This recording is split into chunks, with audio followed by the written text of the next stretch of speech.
Hello and welcome to Louisiana Focus. On today's show, Black students have learned something new about their struggle. We'll tell you what that is. Gay and lesbian leaders at the UL Lafayette hope to raise awareness, and they look to the news media to share their story. There is nothing new about beauty contests, but a battle between beauty salons certainly is new, and you will get to meet the winner. We have these stories and more up next on Louisiana Focus.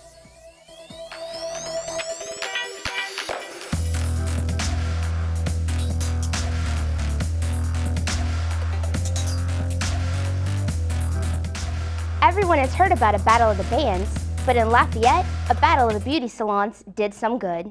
This cause was about more than getting a great look. Here's our story.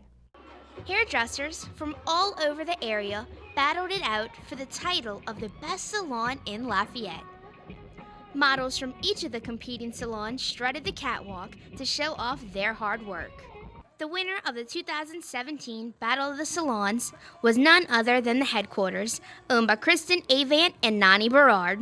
Avant and Berard said that their second year of Battle of the Salons proved to be an awesome event because business is booming. Audience members were dazzled by the headquarters steampunk dragon costume. Although this is a much anticipated event, for Lori and Travis McGrew, this hits a little closer to home. Travis and I started this organization in 2010 after we lost our first daughter, Madeline. I was 7 months pregnant when I found out that she had trisomy 18, which is a chromosome disorder that they say is not compatible with life. And unfortunately, we lost her during delivery.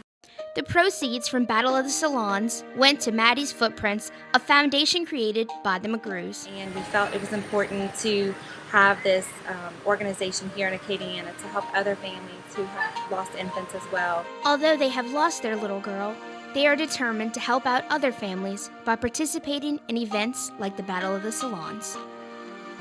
The Battle of the Salons 2017 was a major success. The audience members went home with great memories and a heartwarming feeling of contributing to a great cause. For Louisiana Focus, I'm Shayla Lang. College campuses are famous for welcoming all sorts of people, but minorities know there is still work to be done. Horace Hall has the details. Members of the Glass Society and the Vermilion came together for a panel discussion on how the LGBT community and the media can get things right. My biggest thing with the way the media covers it, it's always, let's cover the negative. Students say the media only looks for the bad things within the LGBT community to make big. And in some cases, even the faculty demise the importance of equality among minority communities. My professor laughed and said, no, that's not an issue because marriage equality happened last year. Even though some faculty demise the importance of equality among minority communities, the university feels differently. UL Lafayette has a student body that has set a goal to allow everyone feel welcomed, black or white, Muslim or Catholic, gay or lesbian. The editor of the Vermilion believes panels like this one will help raise campus awareness for the importance of equality among minority communities. It shows to incoming freshmen and maybe transfer students that, this university has people similar to me and I have the representation. If the ideals of panels like this one help raise awareness, then the ideal of mutual respect among all groups becomes closer to being a reality. For Louisiana Focus, I'm Horace Hall.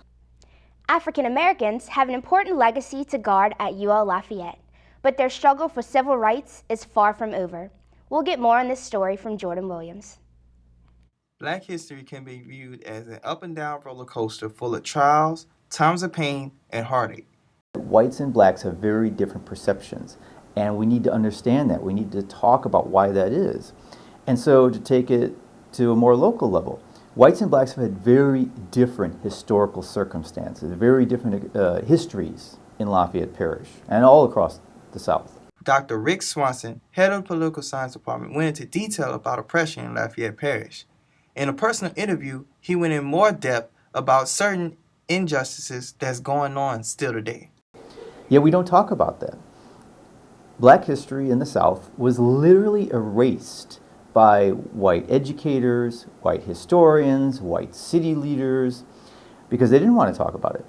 1954 marks the time period that UL campus became integrated and blacks were allowed to go to school here.